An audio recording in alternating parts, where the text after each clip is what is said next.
De retour au Gabon, suite à la situation qui prévaut actuellement au sein de l'université Omar Bongo, faisant état du non-paiement de bourse des étudiants, nos reporters reviennent sur le fonctionnement de l'université et les causes de cette grève. Depuis un certain temps, les contestations estudiantines ont amené un nouveau climat au sein de l'université Omar Bongo.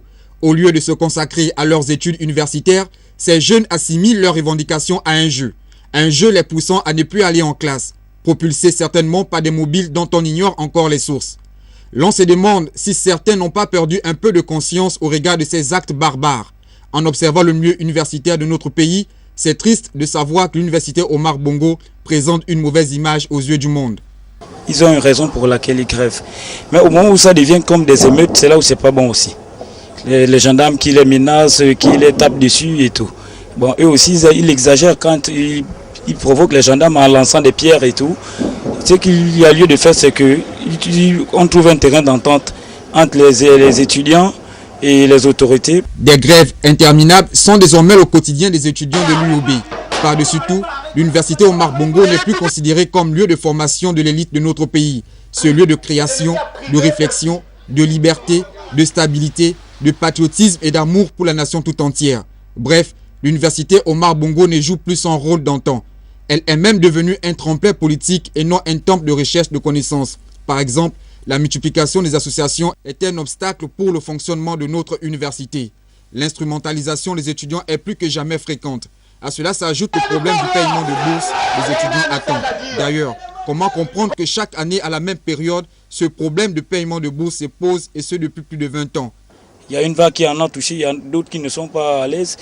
Forcément, toi, tu ne peux pas avoir ta bourse, moi, je n'en ai pas. On est dans la même salle et suivre les cours au même moment. Ces jeunes Gabonais qui sont à l'UOB sont nos enfants, sont nos petits frères, sont nos petites sœurs. Il y a certains qui sont là, qui n'ont pas de parents ici. Ils vivent par leur bourse. D'autres sont là, même s'ils ont des parents ici, mais ils ne vivent pas avec leurs parents. Ils vivent à travers leur bourse. Alors quand il s'agit de leur remettre leur bourse, remettez les enfants leur bourse. Un regard sur la mise en place des états de bourse est plus que jamais nécessaire. Le retard de la mise en place de ces états traduit la malgouvernance de ce temple du savoir. L'université a vraiment besoin d'un grand réaménagement. Avec l'arrivée de plus de 6000 nouveaux étudiants, ces grèves à répétition mettent en péril la quiétude du pays, alors que les autorités contribuent à l'amélioration des conditions de vie et d'apprentissage des étudiants. Les pouvoirs publics devraient prendre des décisions qui s'imposent, quitte à dénoncer les fauteurs de troubles à l'université, quelle que soit leur taille. Il est temps d'illuminer notre université qui souffre de plusieurs maux pour changer cet état de choses. Faire tomber les obstacles les plus difficiles, c'est-à-dire dissoudre les différentes associations comme annoncé, ou même exclure ceux-là qui ont dépassé l'âge de vivre encore dans les campus universitaires et qui réclament de surcroît une prime de logement. Enfin, nous ne cesserons de le dire, l'université n'est pas un tremplin politique, mais plutôt le lieu où regorge le savoir d'un pays.